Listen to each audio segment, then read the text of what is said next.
और फाइनेंशियल्स के बाद जो सबसे बड़ा सेक्टर है वो आईटी है, लेकिन आईटी को लेकर दो अलग अलग राय हैं मार्केट्स के अंदर। पहला, काफ़ी सारे शेयर्स को देखने के बाद लगता है इनकी वैल्यू अच्छी है तो ये वैल्यू बाय देखते हैं, लेकिन जब इसके फंडामेंटल्स चेक करते हैं तो ग्रोथ को लेकर डाउट लिखता है और बहुत सारी टेक्नोलॉजी शिफ्ट भी हो रहा है।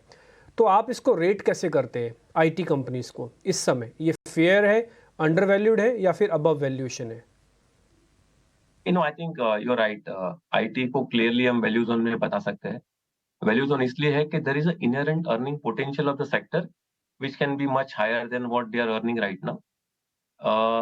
The challenge is that value potential next 6 महीने में अनलॉक होएगी या 18 महीने, वो एक थोड़ा ट्रिकी क्वेश्चन है, क्योंकि उनके अंडरलाइन कस्टमर है जो इंडिया के बाहर है, more like in develop market से, स्पेशली यूएस यूरोप है, जहाँ पे थोड़ी रिसेशन लेड जो मैक्रो वरीज है वो है। तो little bit tricky, you are right, and perfect question कि भाई वैल्यू है, लेकिन वो वैल्यू रियलाइज करने के लिए अर्निंग ग्रोथ कब आएगी।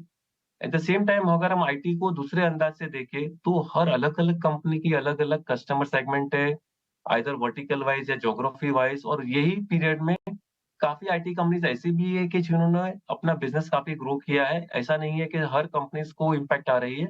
तो शायद जो कंपनीज को शायद फाइनेंशियल सर्विस से ज्यादा लिंकेज है, उनकी थोड़ी रेवेन्यू और अर्निंग प्रोफाइल में थोड़ी चैलेंज आ रही है। बाकी अदर सेक्टर्स में I think there are companies which are growing possibly as fast as any other segment of the economy also. क्योंकि हमने देखा कि मेजरली जो हैवी वेट्स है और लार्ज कैप्स ने अभी तक परफॉर्म किया भी नहीं था। अब क्या ये समय है जब आप थोड़ा सा इंच बैक मिड कैप और स्मॉल कैप से डाइवर्सिफाई करके लार्ज कैप में करें?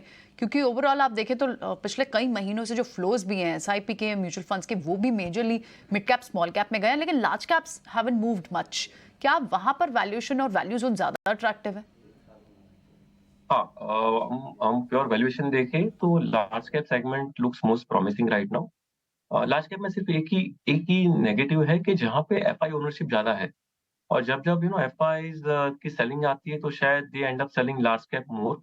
तो अगर हम वो डायनामिक्स ऑफ डिमांड सप्लाई और एफआईआई एफपीआई ट्रेड्स देखें तो शायद वरी है।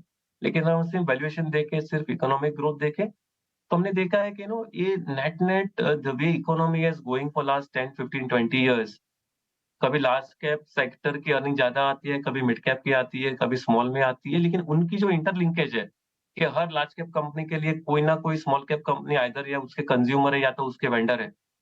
वो जो इकोनॉमिक लिंकेज है, शायद it makes us believe yes के now it's slightly more better time to look at large cap, specially हम लास्ट 12 18 महीने का इक्विटी प्राइस चेंज भी देखें तो yes, large cap looks more interesting, more valuation wise attractive.